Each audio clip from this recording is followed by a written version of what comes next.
अब देखो, हम द्रव की बात करते हैं। द्रव क्या है? तो वैसे पदार्थ जिसका आयतन निश्चित होता है लेकिन आकृति क्या होता है? अनिश्चित होता है, उसे द्रव कहते हैं। अब ध्यान समझिएगा, हम एक बोतल पानी, 1 लीटर बोतल है पानी, अब उस पानी को बाल्टी में धर दिए तो पानी कितना रहेगा? 1 लीटर ही रहेगा। आयतन तो निश्चित रह गया, लेकिन पहले वो बोतल की तरह था, अब वो बाल्टी की तरह हो गया। हो गया कि नहीं हो गया? तो मतलब आकृति क्या होता है? बदलता है, लेकिन आयतन नहीं बदलता है। जैसे तेल, पानी, दूध इत्यादि। अब इनके गुण क्या समझ सर? इनका आकृति क्या होता है? आकृति अनिश्चित होता है। आकृति क्या होता है? आकृति अनिश्चित होता है, लेकिन आयतन निश्चित होता है। और इनका घनत्व ठोस की अपेक्षा कम होता है। और द्रव असंपटित होते हैं। ये भी असंपटित होने का मतलब क्या है? पदार्थ का वैसा गुण जिसका दाब घटा बढ़ाकर उसकी आकृति में, आयतन में परिवर्तन नहीं ला सकता। चाहे पानी को बाल्टी में रखो, चाहे पानी को बोतल में रखो, और चाहे पानी को नाद में रखो, पर रहेगा उतना ही पानी। पानी घटे बढ़ेगा नहीं, है ना? इसका द्रव्यनांक एवं क्वथनांक ठोस की अपेक्षा कम होता है। जितना द्रव्यनांक क्वथनांक ठोस पे चाहिए था, अभी द्रव पहले है, इसको द्रव बनाने का मेरा पान लगेगा जी। ये द्रव तरल में है, अब इसको ठोस बनाने, वाष्प बनाने का मेरा पान लगेगा जी। वही बात बोल रहा है। अब बोल, इसमें बहाव की प्रवृत्ति होती है, अर्थात ये तरल होते हैं। तरल मतलब क्या होता है? वे पदार्थ, तरल मतलब होता है, नोट में लिख लो, तरल में, तरल पदार्थ के वे गुण जिनमें बहाव की प्रवृत्ति होती है। बहाव की प्रवृत्ति होती है। चलिए, आज के लिए इतना ही। जय हिंद, जय भारत। देखिए, आज हम लोग का, हमारे आसपास का तीसरा क्लास है, चौथा क्लास है? तीसरा क्लास है ना? तीसरा क्लास है।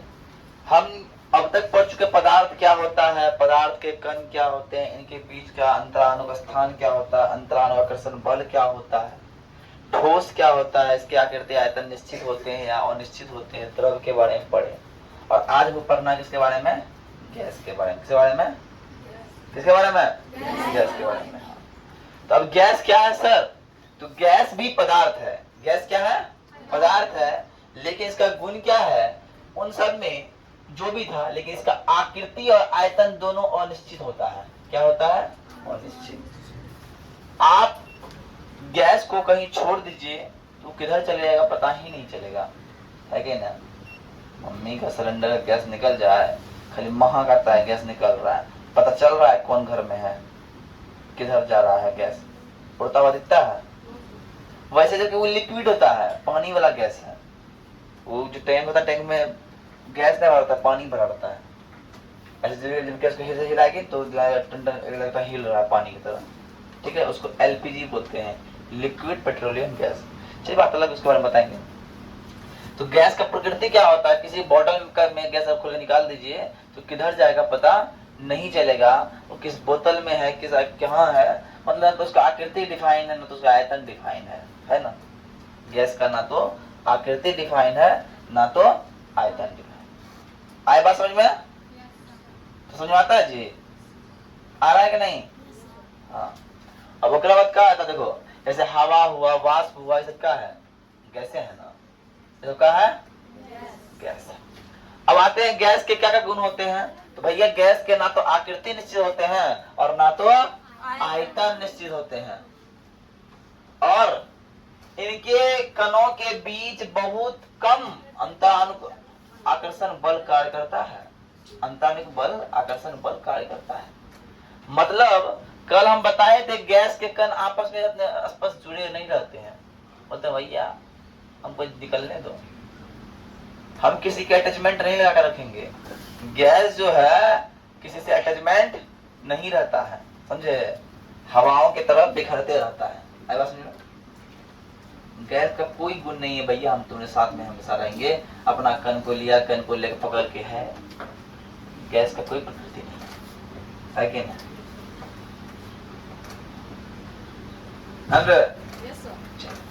अब बोलता है इनका घनत्व क्या होता है, बहुत निम्न होता है। रुइया का घनत्व कम था, लोहा का घनत्व अधिक था। कब हवा का घनत्व उससे भी कम हो जाएगा, रुआ से भी कम हो जाएगा, है कि नहीं? 1 किलो हवा, 1 किलो रुइया और 1 किलो लोहा में सबसे अधिक घनत्व किसका होगा? लोहा का। और सबसे अधिक कब सबसे कम? हवा का। कहा है कि भैया हवा रुआ से भी कम घनत्व लेता है।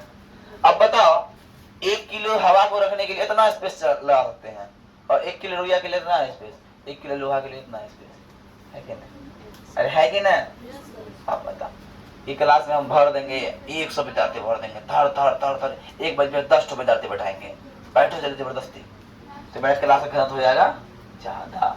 और जब तुम लोग नहीं था, जब तुम लोग के बैच में वहां तक 5-6 बच्चा था, एक बात थी सोनी, एक आता था, एक बात को क्या नागिनी, एक आती थी लक्ष्मी, 3 तो बच्चे जब आते थे मात्र। सिर्फ एक क्लास में 3 बच्चा, घनत्व कम था कि नहीं?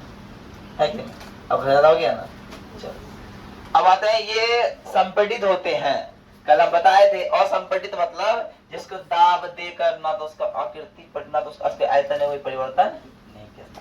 संपीड़ित मतलब इसको दाब दोगे तो आयतन में परिवर्तित हो जाएगा, है कि ना? दाब के साथ आयतन में क्या हो जाएगा? परिवर्तन हो जाएगा, है ना? और इसका द्रव्यनांक क्वथनांक कमरे के ताप से कम होता है। जो कमरा का जो तापमान होता है, नॉर्मल तापमान कितना होगा? 30 डिग्री 32 डिग्री, इससे भी कम होता है। 24 होता है, 24 23 22 जो भी है उस कमरा का तापमान है। और उस तापमान से भी कम में क्या होता है? ये गैस बन जाता है ना? द्रव बन जाता है। क्वथनांक द्रव्यनांक क्वथनांक को बताए थे। द्रव्यनांक क्या होता है ये? हाँ, वो ताप से कोई ठोस गैस में बदल जाए और जिसमें कोई द्रव गैस में बदलना कैसे में है ना? चलो अब यहाँ एक बहुत अच्छा फंडामेंट था, इसको समझाने का कारण क्या है? इस तरह समझाए हैं तो बच्चे को याद रहेगा। हमें डेफिनेशन याद नहीं हो करेंगे तो वो याद हो जाएगा। कैसे हो जाएगा भैया? उसके बाद ट्रिक लगाएगा, लगा दिखाते हैं। अब हम कहा किए देखना बोले, इधर देखो रे बकरलवा सब, इसको मान लो 1, एक मान लो 2, इसको मान लो 3। अब कहा हुआ, अब ठोस से सीधे गैस में बदल जाए। ठोस से सीधे कहां बदल रहा है? उसके बीच प्रक्रिया क्या हो रहा है? ऊर्ध्वपातन प्रक्रिया हो रहा है। मतलब ये कि अगर कोई ठोस सीधे गैस में बदल जाए, इसका मतलब उसमें बीच में क्या होता है? ऊर्ध्वपातन होता है। क्या होता है? क्या होता है जी? ओकरा बाद अभी गैस सीधे द्रव में बदल जाए, उसके लिए प्रक्रिया हो रहा, क्या संघनन हो रहा है जी।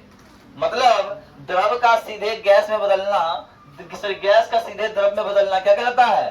संघनन कहलाता है। और सर द्रव का सीधे ठोस में बदल जाना जमना कहते हैं। कि बर्फ जम गया भैया, पानी ले गए फ्रिज में दे दिए और बर्फ बन गया, हमने बोला बर्फ जम गया, कोई दिक्कत? अब देखिए अब क्या होता है? अब होता है गैस जो है ठोस जो है ना, ठोस द्रव में बदला। और हमारे पास था बर्फ, हमारे पास क्या था? बर्फ का गोला, ठंडा था, ठोस था, उसको हम रख दिए धूप में या फिर रख दिए कमरे में, और धीरे धीरे धीरे धीरे धीरे धीरे वो क्या बन गया जी? पानी की तरह बन गया, द्रव बन गया। क्या बन गया? द्रव। इसका मतलब जानते हैं प्रक्रिया हुआ क्या बोलेंगे? संलग्न बोलेंगे। क्या बोलेंगे? क्या बोलेंगे रे? अब द्रव जो बना है पानी वाला द्रव, अब वो किसको क्या कहते? और चूल्हा में गर्म करने लगे, चूल्हा में गर्म करने लगे, और गर्म करते करते करते करते करते वो वाष्प बन गया। क्या बन गया? इस प्रक्रिया को बोल दिए वाष्पी, क्या बोल दिए रे? अब सीधा जो वाष्प बना, वो वाष्प को बिना द्रव में बदले, बिना द्रव में बदले डायरेक्ट ठोस में बदलने लगे। समझ पहले, बिना द्रव में बदले सीधे ठोस में बदल देंगे भैया। इस प्रक्रिया को क्या बोलेंगे? निक्षेपण बोलेंगे। क्या बोलेंगे? निक्षेपण बोलेंगे। आई बात समझ में? अब यहाँ से एक चीज बात समझ में हमको आ रहा है कि क्या बात समझ में आ रहा है सर? ऊर्ध्वपातन का उल्टा निक्षेपण होता है और संलग्न का उल्टा जमना होता है और वाष्पीकरण का उल्टा संघनन होता है। आई बात समझ में? अरे आई कि नहीं? बोलो समझ में नहीं आ रहा है? आ रहा है? आ रहा है तो दिखाई दे रहा है वहां से? चलो ठीक। तो इसीलिए बोलते हैं अच्छा पढ़ा लिखा करो, बस समझाते पहले। ये छोटवा पढ़ता नहीं है, चेहरा इसका बता रहा है, चुहार बनी कर रहा है? चेहरा तो देख के हमारा तुम चुहार की तरह कर रहा है, पढ़ लिख रहा नहीं है। हर दिन साइकिल ले लेता है, धूप में भोगते रहता है। साइकिल ले लेता है, धूप में भोगते रहता है। बच्चा तो देखिए है, छोटा बच्चा को जाओ चले गया, ऐसे निकला फिर चप्पल बिना चप्पल पहनने धूप में भोगेगा, वही बच्चा है। उतना दोपहर दिन में दुकान जाता है, बताओ 2 बजे दिन में क्या रे बिल्कुल रहता है। आई बात में पढ़ने की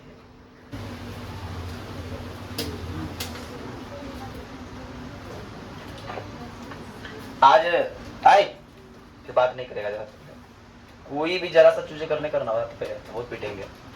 पहला बात ये कि आज से पहले हम 3 क्लास कर चुके हैं इस पदार्थ का, हमारे आसपास के पदार्थ के बारे में। तो हमारे आसपास जो पदार्थ होते हैं उनके बारे में हम 3 क्लास में पढ़े। क्या सब पढ़े?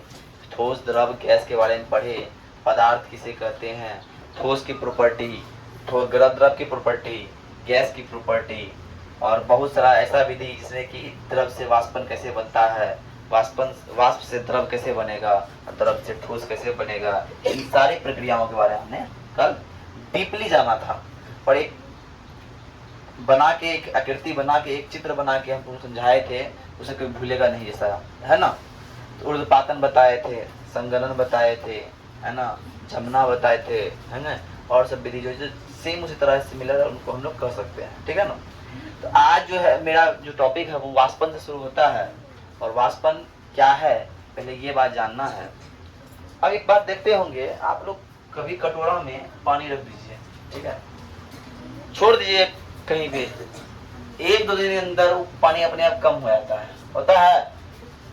हाँ, तुम लोग कहीं छोड़ दोगे ना, वो पानी खुद ब खुद कम की मात्रा से कम हो जाएगा। धीरे धीरे धीरे धीरे मात्रा कम हो जाएगा, है कि ना? धीरे धीरे मात्रा कम हो जाएगा। ऐसा क्यों है? ऐसा क्यों है? ऐसा क्यों है? ठीक है ना। ऐसा इसलिए है कि क्या होता है, द्रव का वाष्पन होता है। ऐ लड़की जाओ सब में, कोई जवाब सीता जाओ ना, ठीक है। द्रव का क्या हो रहा है, वाष्पन हो रहा है। बोतल में पानी ले लेना, ठीक है, ठीक है। वाष्पन में क्या होता है, जब एनर्जी उसको मिलता है तो उसका कण जो है धीरे धीरे धीरे धीरे क्या बोलता है, ऊपर की ओर बढ़ता है। ये प्रक्रिया वाष्पन है। अब वाष्पन के बारे में जब बोल रहे हैं, क्या बोल रहा है, जिस प्रक्रिया द्वारा जल वाष्प या गैस के रूप में परिवर्तित होता है, इस प्रक्रिया क्या बोलते हैं, वाष्पन कहते हैं। अब आते हैं द्रव का वाष्पन कैसे होता है।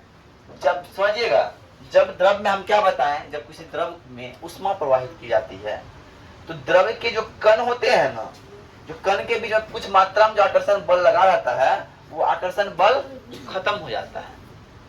वो आकर्षण बल क्या होता है, खत्म हो जाता है। जिस कारण से आकर्षण बल के खत्म हो जाने से, जिस कारण से क्या होता है, वो द्रव के जो कण होते हैं वो वायुमंडल में धीरे धीरे ऊपर चले जाता है। और ये कण बाद में क्या बनते हैं, वाष्प बन जाते हैं, वाष्पित हो जाते हैं। बात के लिए अब वाष्पन को प्रभावित करने वाले कुछ कारक हैं। पहला कारक क्या है, द्रव की प्रकृति। अब मान लो एक ऐसा द्रव है जो कि कम ही तापमान में वाष्पित हो जाता है। वाष्पन क्या कहलाता है, क्वथनांक कहलाता है। वह ताप जिसपे कोई पदार्थ या कोई भी द्रव या कोई कुछ भी द्रव क्या कोई द्रव क्या हो जाता है, वाष्प में परिवर्तित हो जाता है। कौन ताप पर, एक भैया ये है, ईथर नाम का जो पदार्थ है ना, वो 34 डिग्री सेंटीग्रेड गर्म करेंगे, ये वाष्प बन जाएगा। लेकिन हमारा जो पानी है उसको अगर 100 डिग्री खोलाएंगे नहीं, वो वाष्प नहीं बनेगा। द्रव का क्वथनांक जितना कम होगा उसका वाष्पन उतना ही तेजी से होगा। ये कम क्वथनांक है और ये ज्यादा क्वथनांक है। इसका जल्दी वाष्पन होगा, इसका वाष्पन में समय लगेगा। इसको कम में गर्म करेंगे वाष्पित होने लगेगा, इसको अधिक गर्म करके तभी वाष्पित होगा। कारण इसका क्वथनांक कम है, इसका क्वथनांक ज्यादा है। बात के लिए अब आता है द्रव का ताप। द्रव का ताप मैटर करता है। द्रव का ताप जितना अधिक बढ़ाते जाएंगे, द्रव का ताप जितना हम बढ़ाते जाएंगे, उतना ही जल्दी द्रव क्या हो जाएगा, वाष्पित होता जाएगा। उतना ही जल्दी क्या होगा, द्रव वाष्पित होता जाएगा।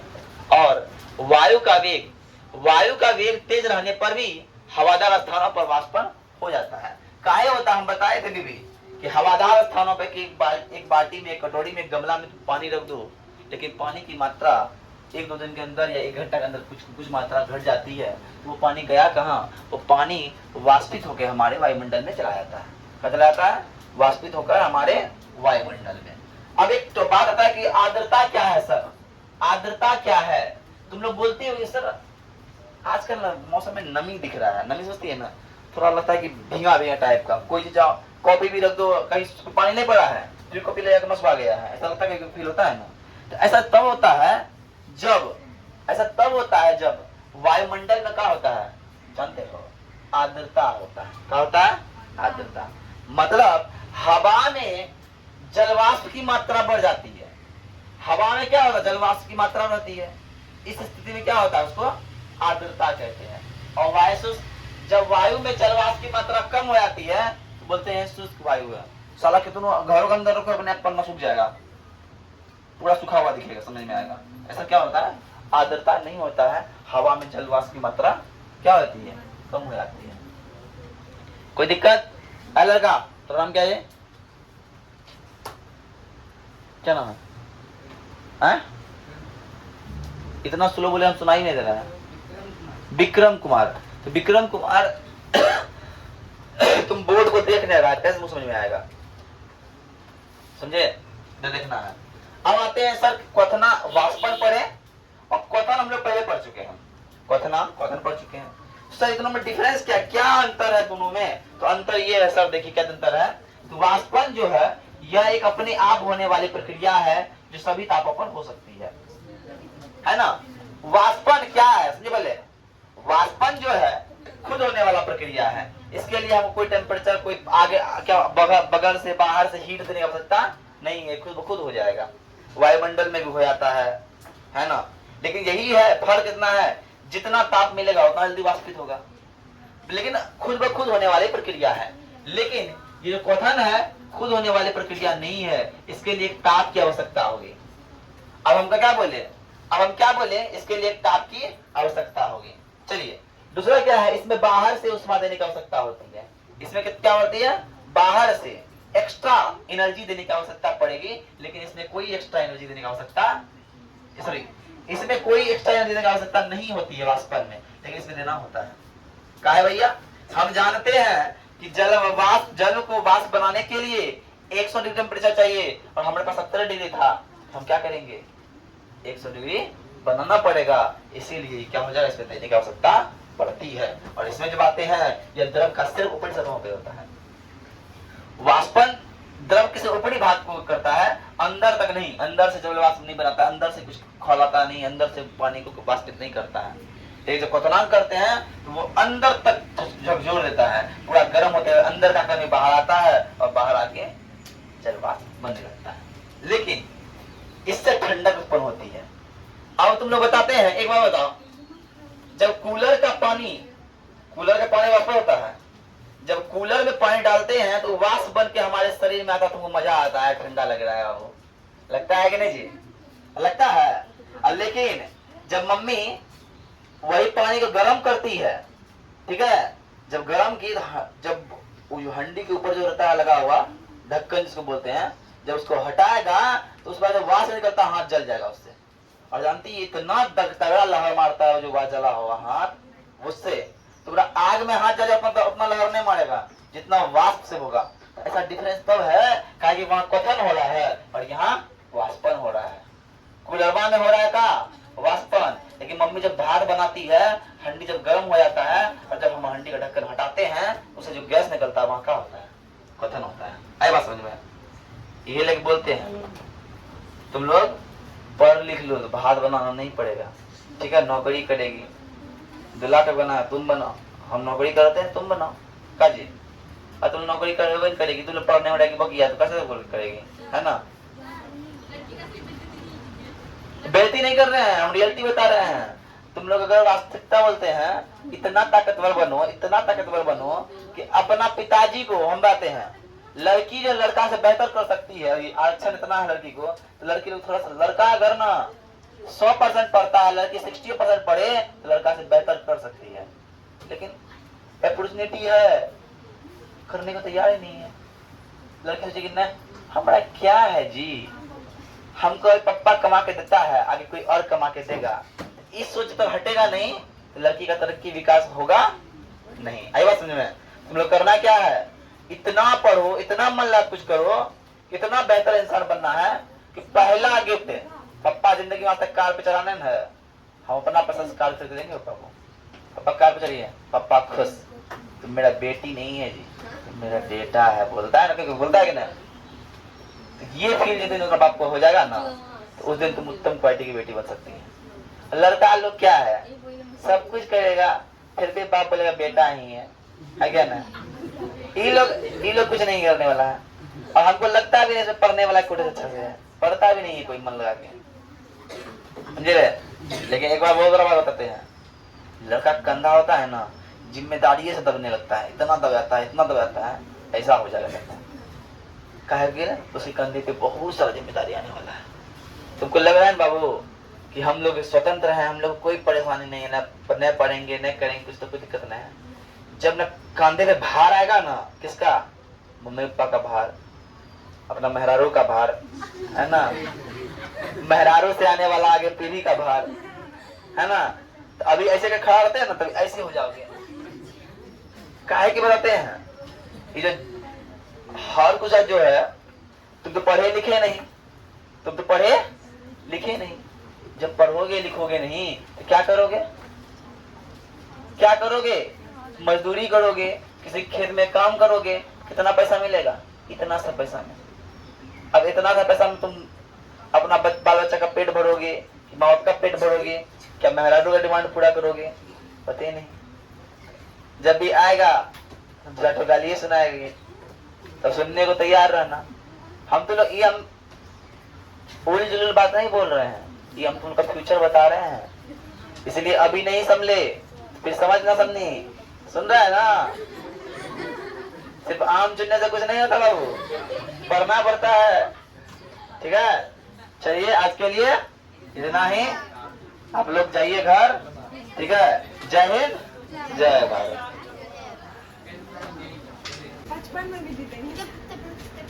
चलिए अब बात करेंगे, ये पिछले क्लास में हम लोग क्या पढ़े थे? वायुमंडलीय दाब जो बात बता रहे हैं, क्या पिछले क्लास में पढ़े हम? क्वथन और वाष्पन में कितना क्या डिफरेंस था? हम बताए थे कि क्वथन क्या होता है, क्वथन के लिए एक स्पेसिफिक ताप की आवश्यकता होती है, लेकिन वाष्पन के लिए कोई ताप की आवश्यकता नहीं होती, वो हर ताप पर वाष्पित हो सकता है। अत्यधिक गर्म करने पे भी वाष्प होता है, अत्यधिक ठंडा करने पे भी वाष्प हो जाता है। बोतल या फ्रिज में तो बोतल को ठंडा करना, ऊपर पानी लग जाता है, तो वो वाष्पित ही है ना, है क्या ना? तो वो वाष्पन आता है कहाँ से? वो बोतल कहीं ट्रांसफॉर्म होके आ जाता है। चलिए अब हम बात करते हैं वायुमंडलीय दाब क्या होता है। क्या बोलता है? एटमॉस्फेरिक प्रेशर क्या होता है? सर, वायु का दाब वायुमंडलीय दाब कहलाता है। वायु का दाब क्या कहलाता है?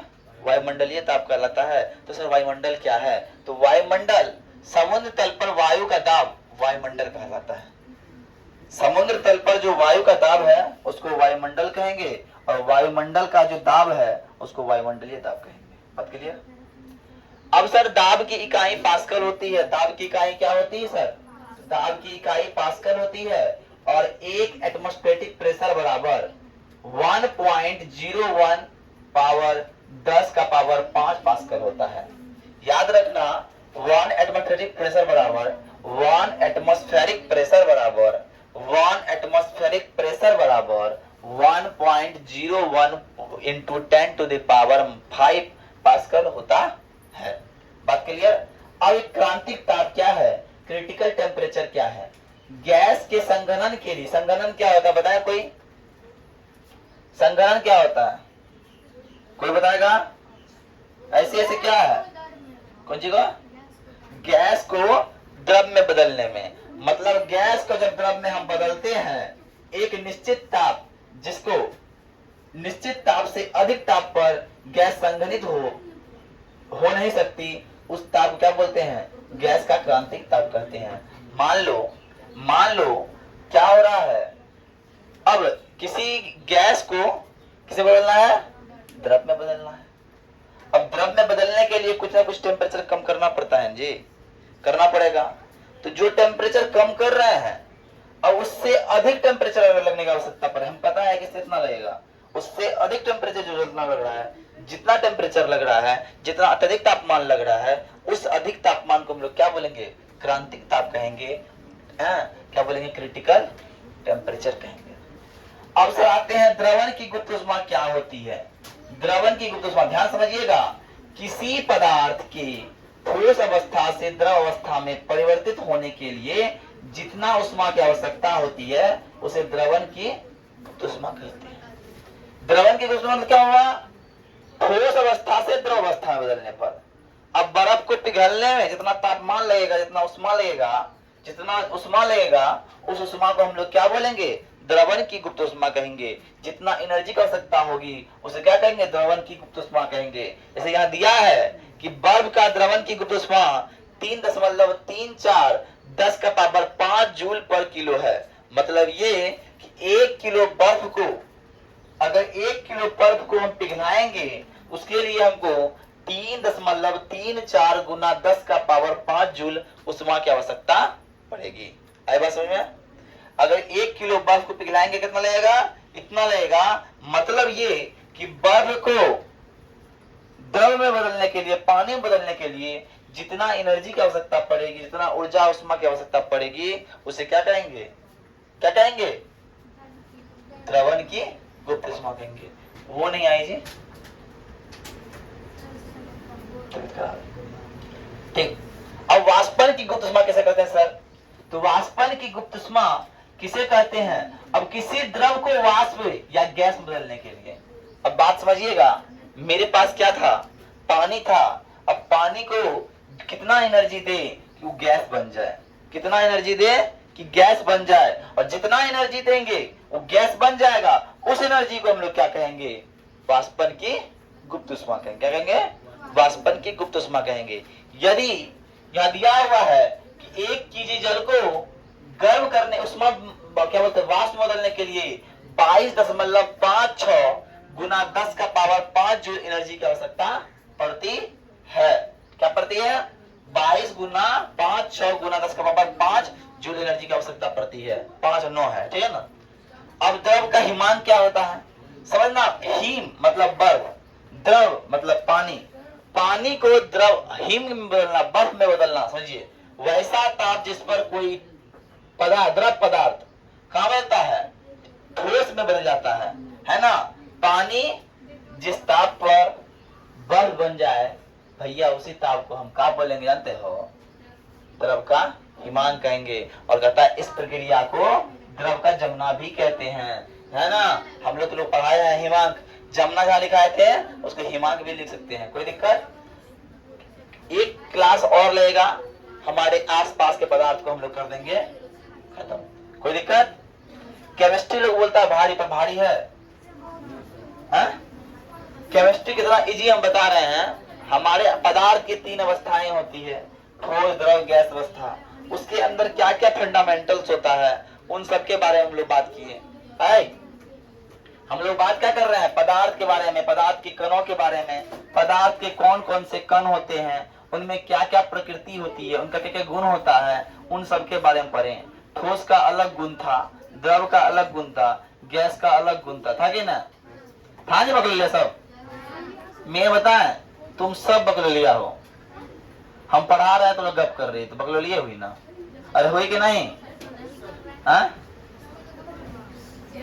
लड़का बकलवा हो गया। हाँ देखो, लड़का लोग बकलवा हुआ। देख लो लड़का लोग, तुम लोग पे बेसिक प्रेशर है। घर की जिम्मेदारी, समाज की जिम्मेदारी और आने वाला मेहरारू की जिम्मेदारी, सब पढ़ने वाला है।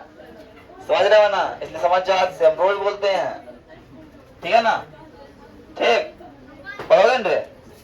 मन लगा पढ़ोगे ना? झूठ बोल रहा है, सच बोल रहा है? ठीक, चलिए उतार लीजिए।